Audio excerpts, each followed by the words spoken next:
TV, bien vous êtes dans CGC TV. Croissez dans la grâce et dans la connaissance télévision avec le pasteur Jimmy Senga. Bien très chers téléspectateurs, le thème de ma prédication aujourd'hui est intitulé « La révélation dans sa connaissance ». Bien, j'aimerais faire la prière avant de commencer notre prédication. Éternel Dieu, je te rends grâce pour ce privilège que tu m'as accordé pour prêcher ta parole. Laisse que ton esprit illumine les cœurs de tous ces assels qui suivront ces messages afin qu'ils arrivent à la connaissance de la vérité de ta parole. Je bénis ton nom, c'est toi qui es notre Dieu, parce qu'en dehors de toi, il n'y a pas un autre. Reçois toute la gloire au nom de Jésus. Amen. Bien très chers téléspectateurs, comme je vous ai dit, le thème de la prédication d'aujourd'hui est intitulé « La révélation dans sa connaissance ». Bien, nous allons lire dans l'Épître aux Éphésiens, chapitre 1er, versets 17 à 18. Épître aux Éphésiens.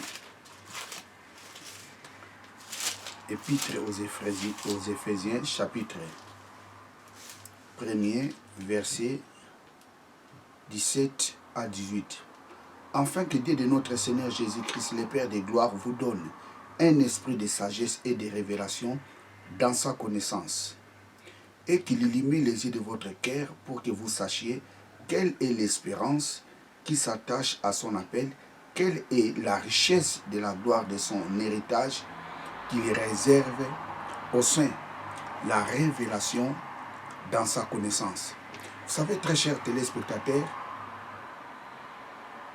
lire toute la Bible ne signifie pas connaître la parole de Dieu.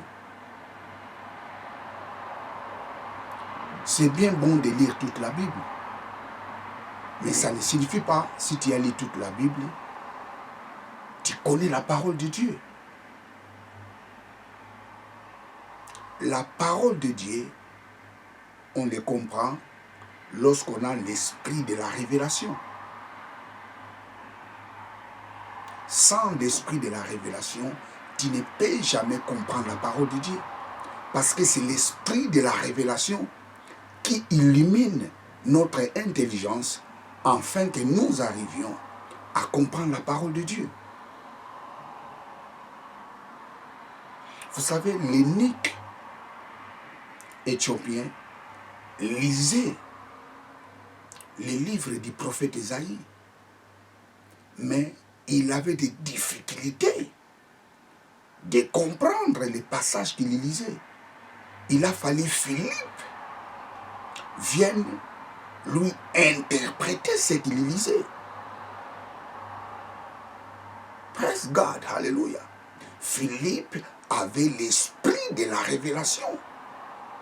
C'est pour cela qu'il était capable d'interpréter ce que l'eunuque éthiopien lisait. Nous allons lire ça. Actes chapitre 8. Actes des apôtres chapitre 8, verset 26. Acte 8, 26. Acte 8, 26. Un ange du Seigneur s'adressa à Philippe, lui dit, « Lève-toi et va du côté du midi, sur les chemins qui descendent de Jérusalem à Gaza, celui qui est désert. » 27. Il se leva et partit. Voici un Éthiopien, un eunuque, ministre de Candace, reine d'Éthiopie et surintendant de tous ses trésors, venu à Jérusalem pour adorer. 28. S'en retourna assis sur son char et lisait les prophètes Ésaïe. 29. L'Esprit dit à Philippe, avance et approche-toi de ces chars. Philippe accourut et entendit l'Éthiopien qui lisait les prophètes Ésaïe et lui dit, comprends-tu ce que tu lis? Il répondit, comment pourrais-je si quelqu'un ne me guide? comment pourrais-je comprendre ce que je lis si quelqu'un ne me guide pas? Ou bien si quelqu'un ne me l'interprète pas? Et il invita Philippe à monter et s'asseoir avec lui. Et la suite, Philippe a interprété ce que l'eunuque lisait. Lire la Bible ne signifie pas tu comprends ce que tu lis. C'est très différent. Vous savez, plusieurs gens qui disent cela, oh non, moi j'ai lu toute la Bible. C'est bien bon. Mais lire toute la Bible ne signifie pas tu comprends toute la Bible. Lire la parole de Dieu ne signifie pas tu comprends la parole de Dieu. La seule façon l'homme peut comprendre la parole de Dieu, s'il a l'esprit de la révélation. C'est ça, l'épître d'Éphésiens nous dit. Je relis ce passage, Éphésiens chapitre 1er. Nous allons lire seulement le verset 17.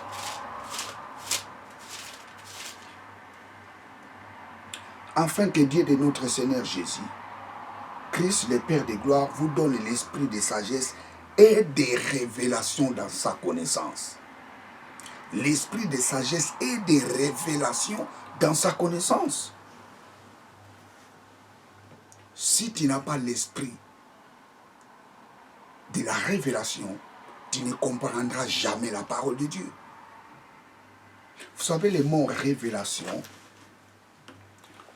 en grec, c'est apocalypsis. Apocalypsis. Apocalypsis. Qui signifie révélation. Révélation.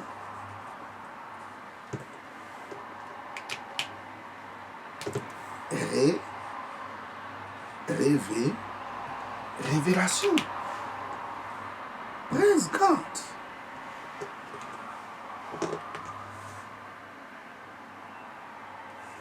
Et ce mot apocalypsis vient du verbe apocalypto.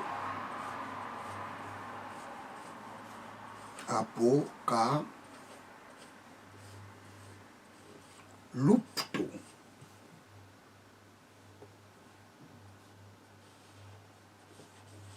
Apocalypto qui signifie révéler. Apocalypto qui signifie dévoiler.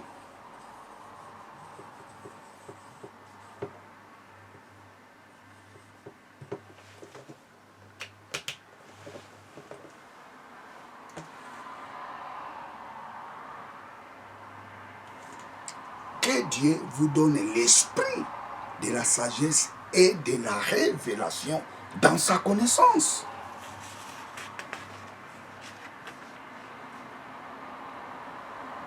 Tu ne peux jamais comprendre la parole de Dieu si tu n'as pas l'esprit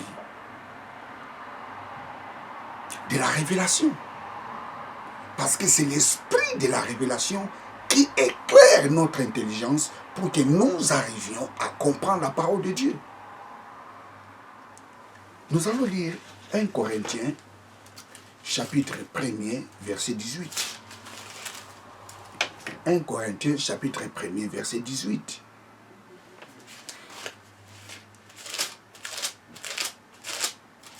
« 1 Corinthiens 1er.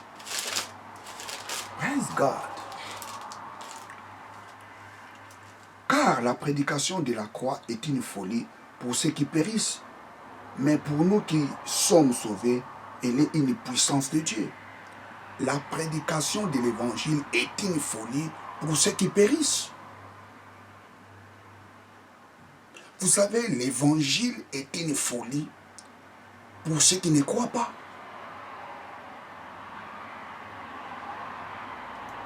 L'évangile est une affaire d'escroquerie pour les non-croyants. Pourquoi? Parce que leur intelligence ne sont pas illuminées. Pourquoi? Parce qu'ils n'ont pas l'esprit de la révélation.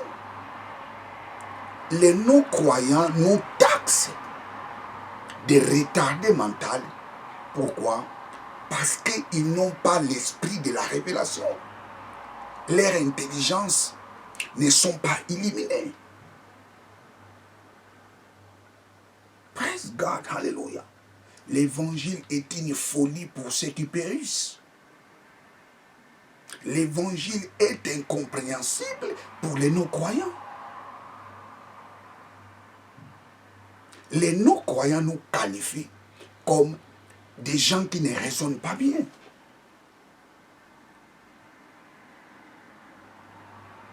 Praise God, hallelujah. Les non-croyants se posent des questions. Mais comment quelqu'un peut-il mourir à la croix pour sauver les hommes? C'est aberrant, c'est incompréhensible.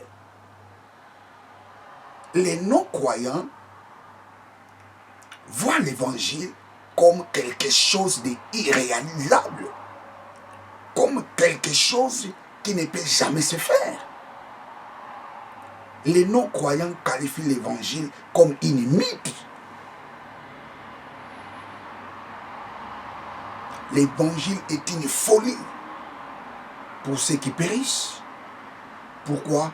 Parce que leurs intelligences ne sont pas illuminées. Ils n'ont pas l'esprit de la révélation. Vous savez, Karl Marx, qu'est-ce qu'il dit? La religion est un opium pour un peuple. Mais Karl Marx a raison. Vous savez pourquoi Karl Marx a raison? Il a raison parce que son intelligence n'était pas illuminée. Karl Marx n'avait pas l'esprit de la révélation. C'est pour cela qu'il a tenu ses propos. La religion est un opium pour un peuple. Lorsque quelqu'un n'a pas l'esprit de la révélation,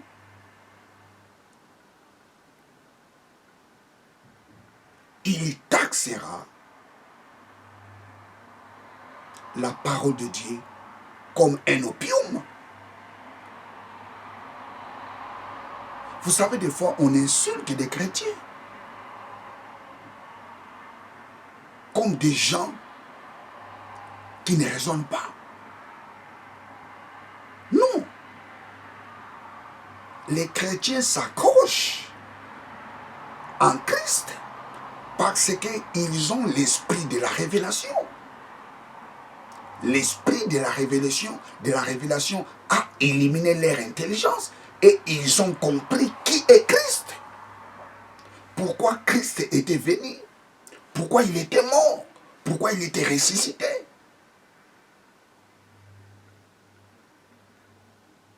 Les chrétiens ont l'esprit de la révélation.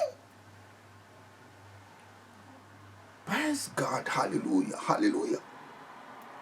2 Corinthiens chapitre 3 verset 16. 2 Corinthiens chapitre 3 verset 16.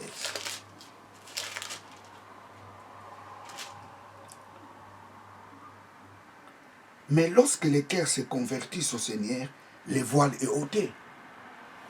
Lorsque les cœurs se convertissent au Seigneur, le voile est ôté.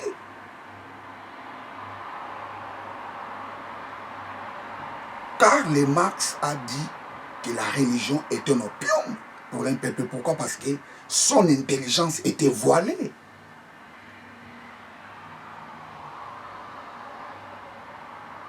Praise God. Son intelligence était voilée. Tous ceux qui refusent de croire au Seigneur Jésus-Christ, leurs intelligences sont voilées. Les jours où ils accepteront Jésus-Christ comme Seigneur et Sauveur, ils arriveront dans la connaissance de la vérité. Les jours qu'ils accepteront Jésus-Christ comme Seigneur et Sauveur, c'est ces jours-là où ça sera ces jours-là, les voiles seront ôtés dans leur vie. Les voiles est le symbole de l'ignorance. Lorsque les cœurs se convertissent au Seigneur, les voiles est ôté. Lorsque quelqu'un tourne son regard vers le Seigneur, lorsque quelqu'un accepte Jésus-Christ comme Seigneur et Sauveur, les voiles de l'ignorance sera ôté dans sa vie.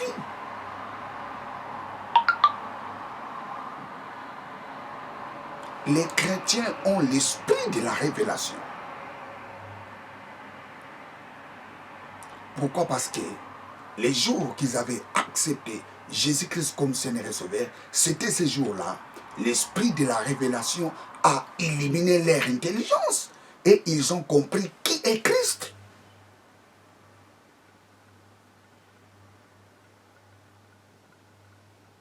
Praise God, hallelujah, hallelujah.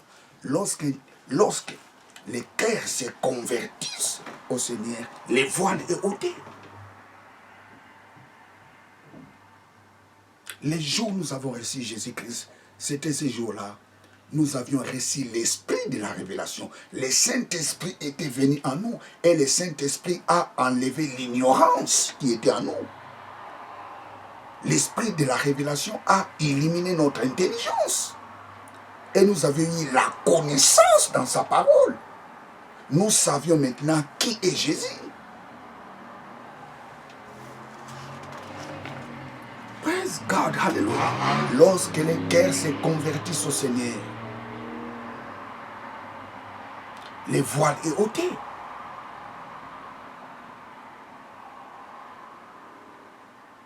Jean chapitre 14 verset 26. Jean chapitre 14 verset 26.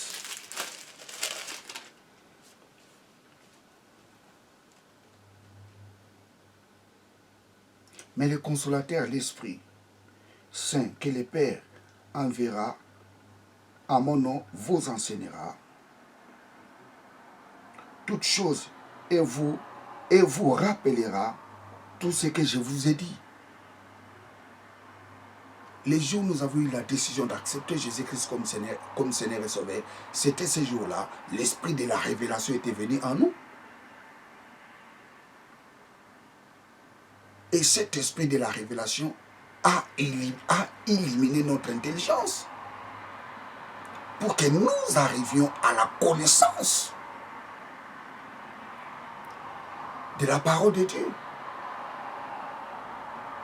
Le Saint-Esprit est notre enseignant.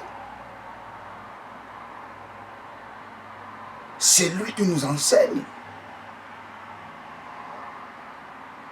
C'est lui qui élimine notre intelligence. Le Saint-Esprit vous enseignera. Autre chose. Je relis ce passage, Jean chapitre 14, verset 26. Mais le consolateur, le Saint-Esprit, que le Père enverra en mon nom, vous enseignera toutes choses. Vous enseignera toutes choses. Revenons encore dans Éphésiens. Éphésiens chapitre 1er. Éphésiens chapitre 1er.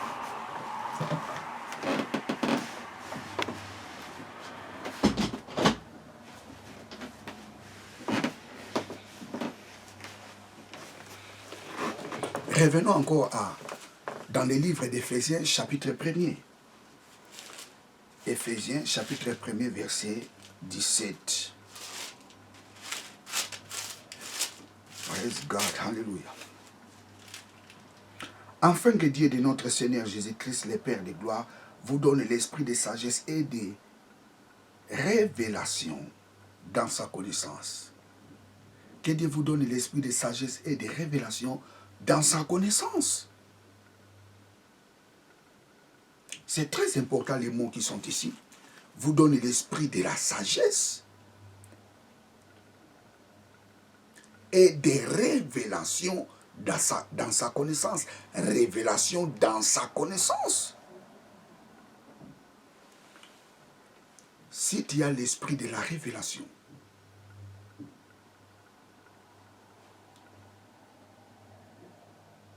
tu arriveras dans la connaissance exacte, précise de Dieu. Vous savez, le mot connaissance, en grec, c'est épignosis. Le mot connaissance qui est ici, c'est épignosis. Parce que nous avons plusieurs sortes de connaissances en grec.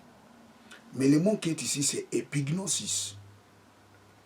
Que Dieu vous donne l'esprit de sagesse et de la révélation dans sa connaissance. Le mot qui est ici, c'est épignosis.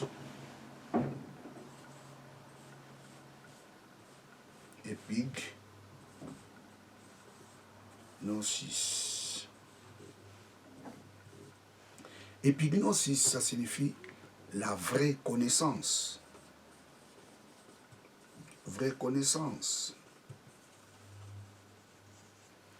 Épignosis, ça signifie la connaissance exacte.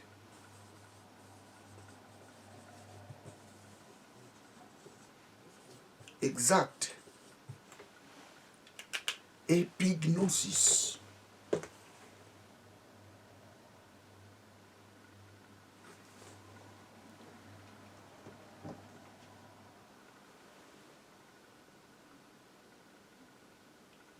Si Dieu te donne l'esprit de la révélation,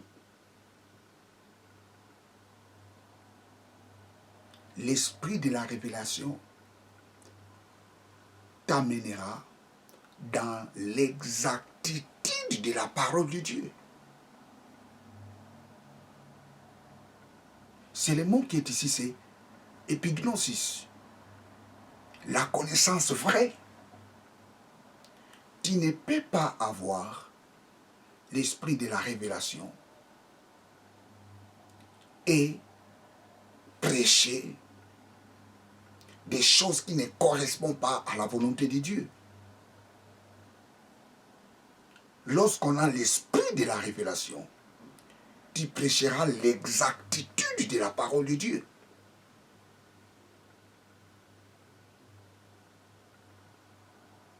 Praise God. Lorsqu'on a l'esprit de la révélation,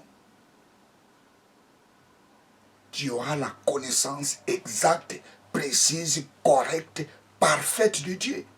Parce que c'est le mot qui est là-bas, c'est épignosis.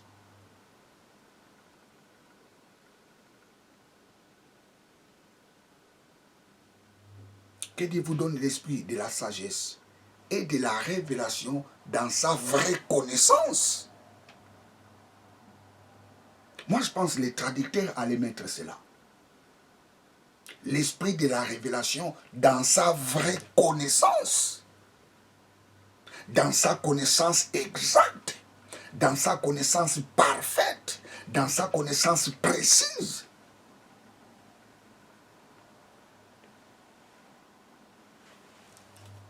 Praise God, hallelujah. Praise God, hallelujah.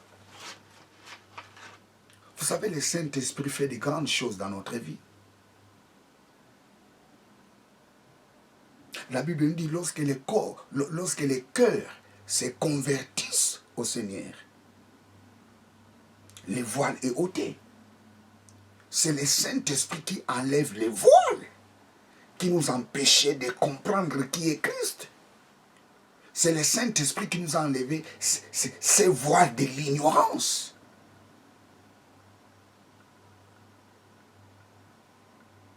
Parce que le voile est le symbole de l'ignorance.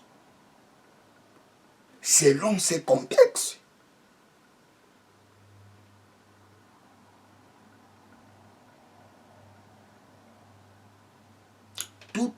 Tous les voiles qui sont dans la Bible ne signifient pas l'ignorance. Dans ces contextes, les voiles est le symbole de l'ignorance. Et dans d'autres contextes, les voiles est le symbole du corps de Jésus.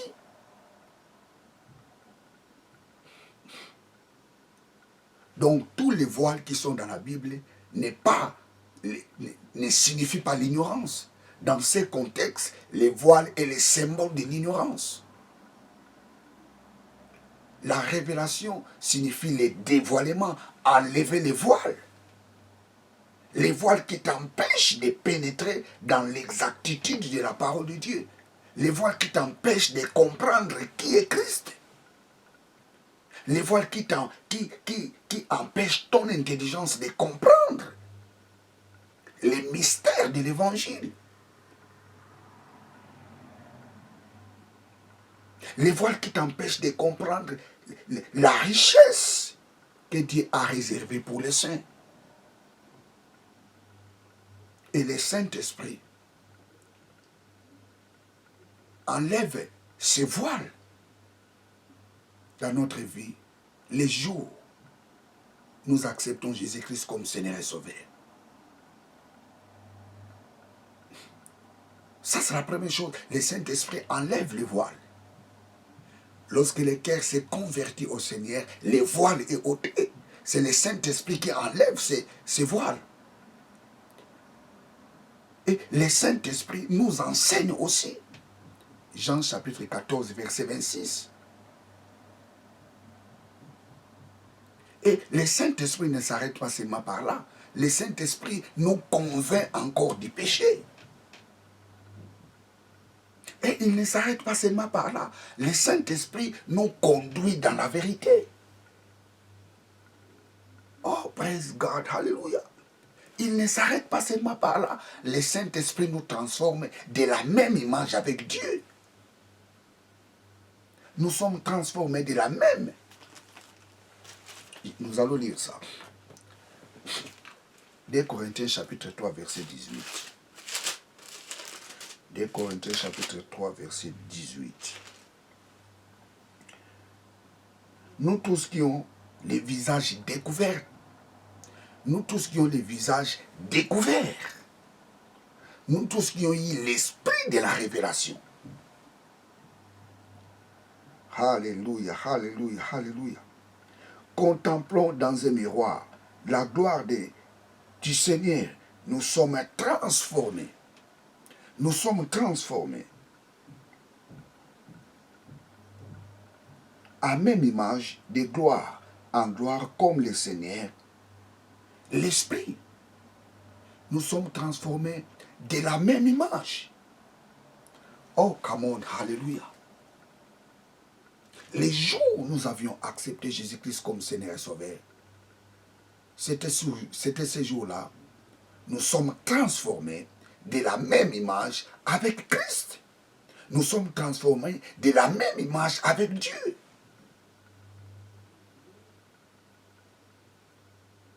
Vous savez, cette connaissance doit être gravée dans ton esprit. À chaque fois quand tu pries, il faut dire ça. Oh papa, merci parce que je suis transformé de la même image avec toi. Tel que tu es, tel que je suis dans ce monde. La Bible nous dit, nous contemplons cela. Dans un miroir. Les miroirs, c'est quoi? Les miroirs, c'est la parole de Dieu. Ça signifie, lorsque nous lisons la Bible, nous sommes transformés de ce que nous lisons. Christ est élevé, nous sommes élevés avec lui.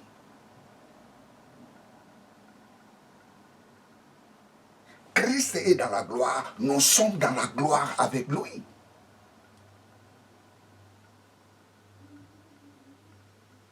Alléluia, alléluia. Le Saint-Esprit fait de grandes choses dans notre vie. Le Saint-Esprit nous sanctifie. Le Saint-Esprit nous remplit de la plénitude de Dieu. Le Saint-Esprit nous donne des grâces. Le Saint-Esprit nous donne la vie de Dieu en nous. Praise God, hallelujah. La vie de Dieu est en nous.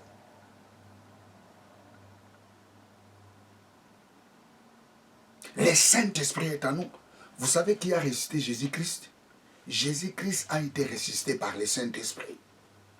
Et l'Esprit qui avait ressuscité Christ habite en nous. Si l'Esprit qui a ressuscité Christ d'entre les morts habite en nous, cet Esprit-là est capable de ressusciter tout ce qui est mort dans notre vie. Si le Saint-Esprit a ressuscité Christ d'entre les morts, et ce même esprit habite en toi, cet esprit, le Saint-Esprit est capable de ressusciter tous ceux qui sont morts dans ta vie. Il est capable de ressusciter ta santé. Il est capable de ressusciter ta finance. Il est capable de ressusciter ton intelligence. Il est capable de ressusciter tous ceux qui sont morts dans ta vie. Tout ce qui est mort dans ta vie, le Saint-Esprit est capable de les ressusciter.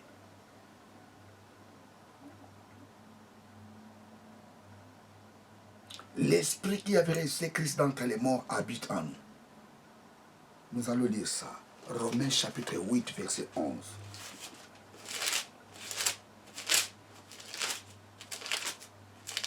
Romains chapitre 8, verset 11. Esprit, l'Esprit qui a ressuscité Christ d'entre les morts habite en vous.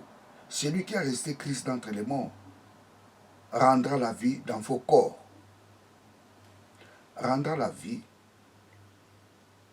dans vos corps mortels par son esprit qui habite en vous. Rendra la vie dans vos corps mortels qui habitent en vous.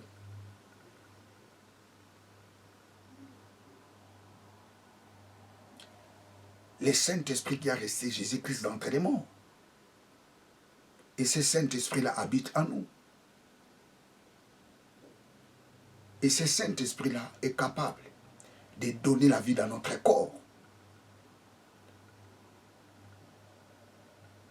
Le Saint-Esprit habite en toi. Si le Saint-Esprit a resté Jésus-Christ d'entre les morts, le Saint-Esprit en toi est capable de te guérir. Le Saint-Esprit en toi est capable d'immuniser ton corps. Tu dois croire à cela. Et pour arriver dans cette compréhension, tu as besoin de l'esprit de la révélation. C'est pour cela que Paul fait la prière. Il dit, ô Père, donne-le l'esprit de la révélation. Dans sa connaissance. Verset 18, qu'est-ce qu'il dit? Pour qu'ils arrivent à comprendre pourquoi tu les as appelés. Pour qu'ils arrivent à comprendre la richesse de la gloire que tu as réservée aux saints.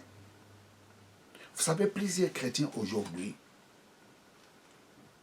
ne savent pas pourquoi Dieu les a appelés.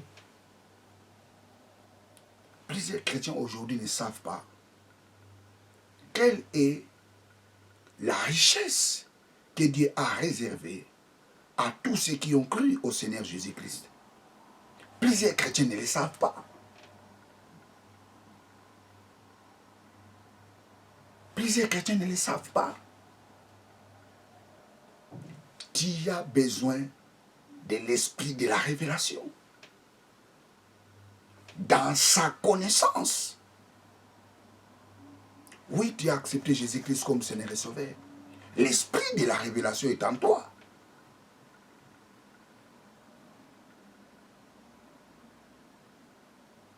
Tu as cet esprit-là. Ce qu'il te faut encore, il faut écouter les hommes qui prêchent l'exactitude de la parole de Dieu. Il faut chercher une bonne église.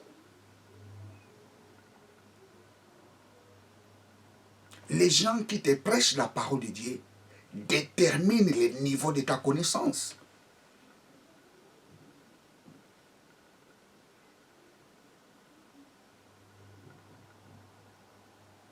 ton ignorance est déterminée par rapport à l'homme qui te prêche la parole de Dieu. Paul dit, ô Dieu, donne-le l'esprit de la sagesse et de la révélation dans sa connaissance.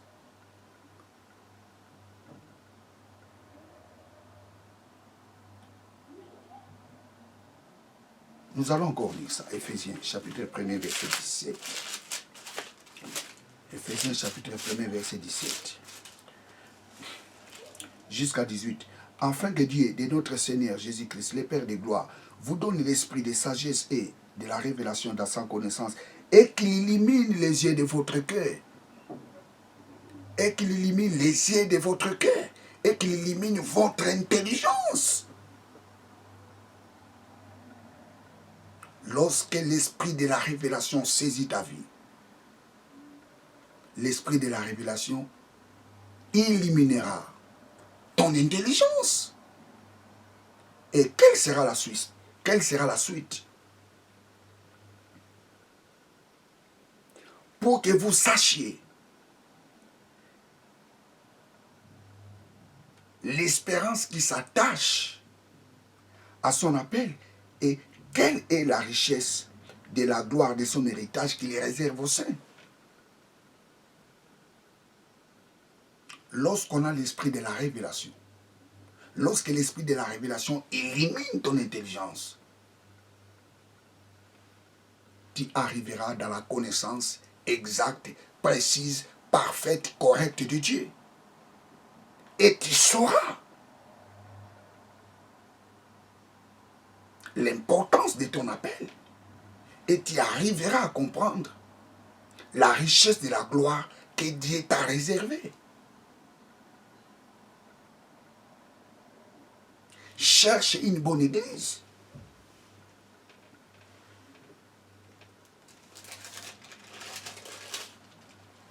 Praise God, hallelujah.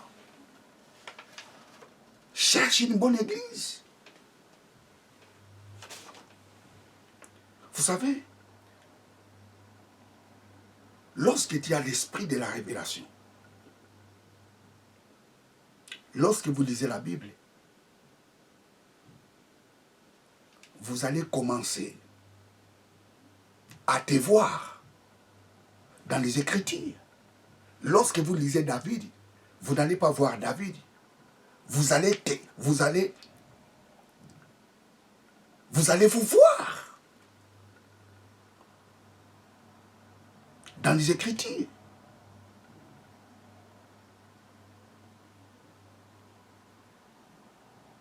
C'est très important.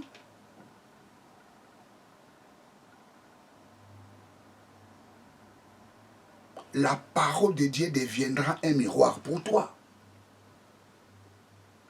Lorsque tu lis David, tu vas commencer à se voir.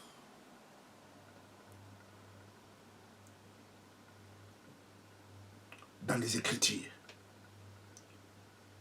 Lorsque vous lisez l'histoire d'Abraham, tu ne verras plus Abraham.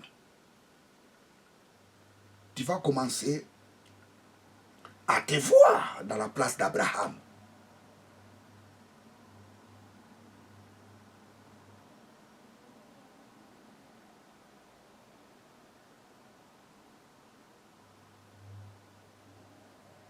Lorsqu'on a l'esprit de la révélation, la parole de Dieu deviendra comme un miroir.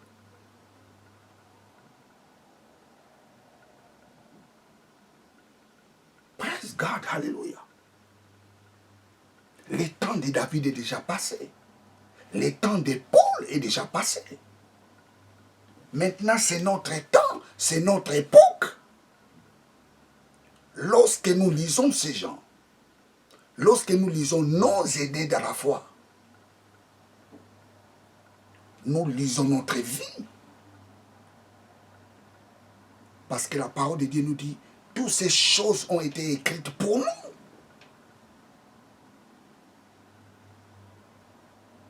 Lorsque David dit, l'Éternel est mon berger, je ne manquerai de rien. Ce n'est plus David, c'est moi. L'Éternel est mon berger, je ne manquerai de rien. Il me fait reposer dans les verts pâturages. Il me dirige près des eaux paisibles. Il me conduit dans les chantiers de la justice à cause de son nom. Il restaure mon âme. Même quand je marche dans la vallée de l'ombre et de la mort, je ne crains aucun mal, car il est avec moi. Sa houlette et son bâton me rassurent. Il dresse une table en face de mes adversaires. Il oint ma tête et ma coupe déborde. Oui, le bonheur et la grâce m'accompagneront tous les jours de ma vie et j'habiterai dans la maison de l'Éternel jusqu'à la fin de mes jours. Ce passage n'est plus pour David. Ce passage devient mon passage. Ce passage devient ma vie. Le psaume 23 n'est plus pour David. Le psaume 23 devient ta vie. L'Éternel est ton berger. Il n'est plus le berger de David, parce que le temps de David est déjà passé. Maintenant, il est mon berger. Il est ton berger. Et tu ne manqueras de rien.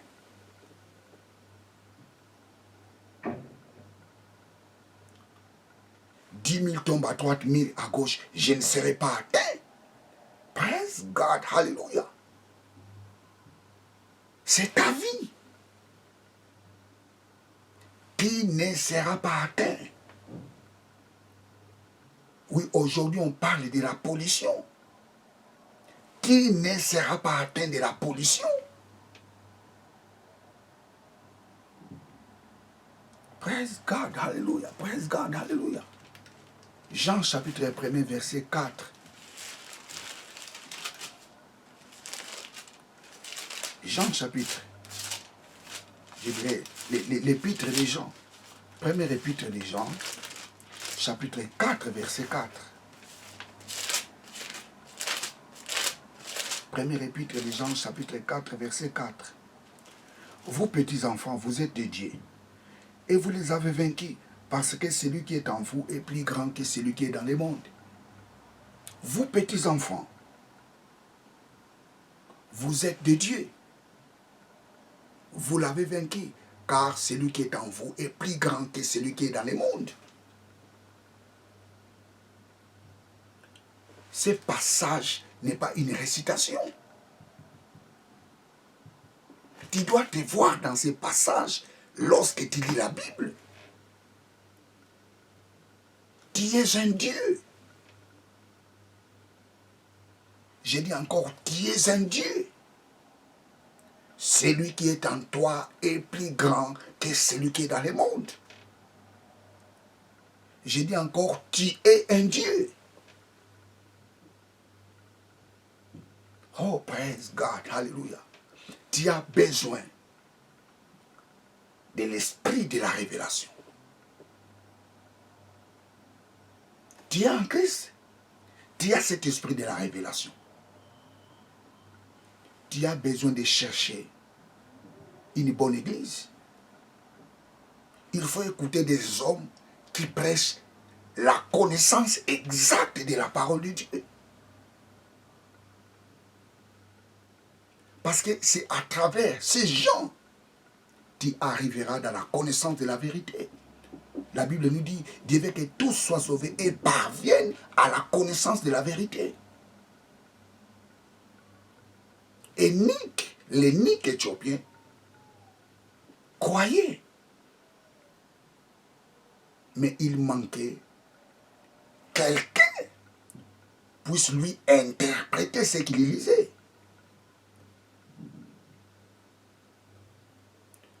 Le niveau de ta connaissance dépend de l'homme qui te prêche la parole de Dieu.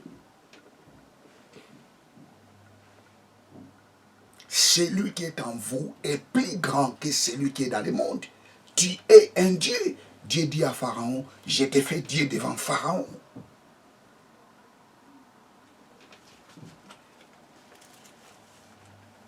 Praise God, hallelujah. Nous allons encore lire premier épître de Jean, chapitre 5, verset 13.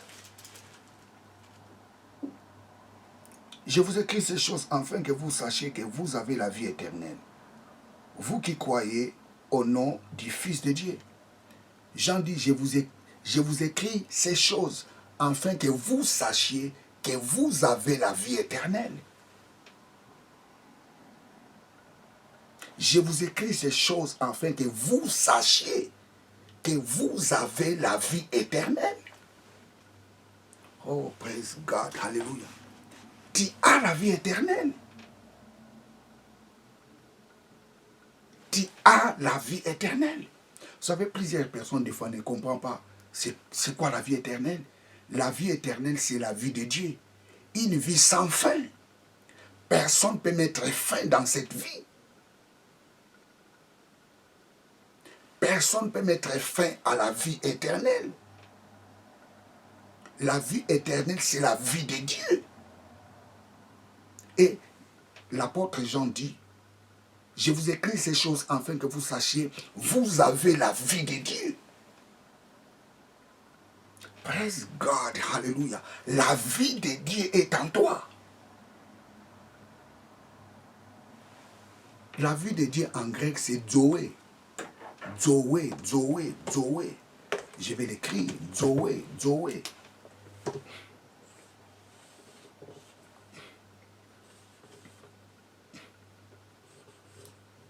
Zoé, vie de Dieu.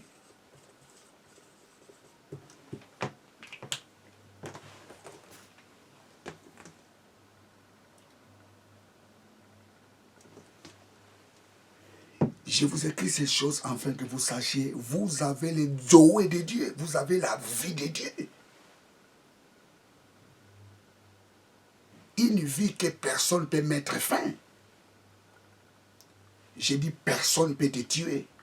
J'ai dit personne ne peut te tuer. Pourquoi? Parce que tu as le Zoé, tu as la vie de Dieu. Oh, come on, hallelujah.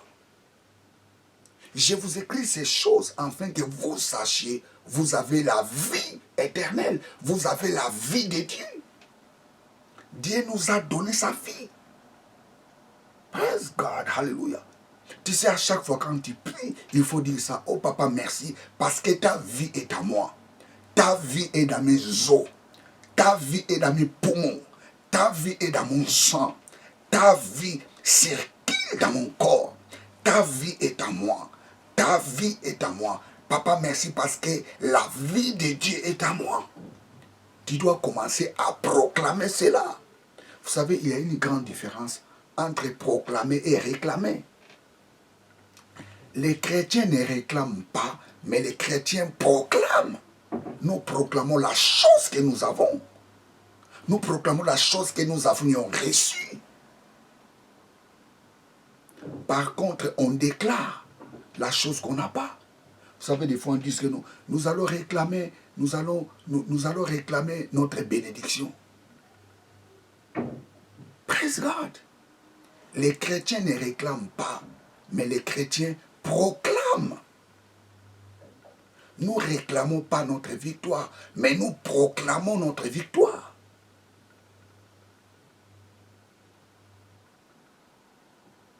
Alléluia, alléluia, alléluia.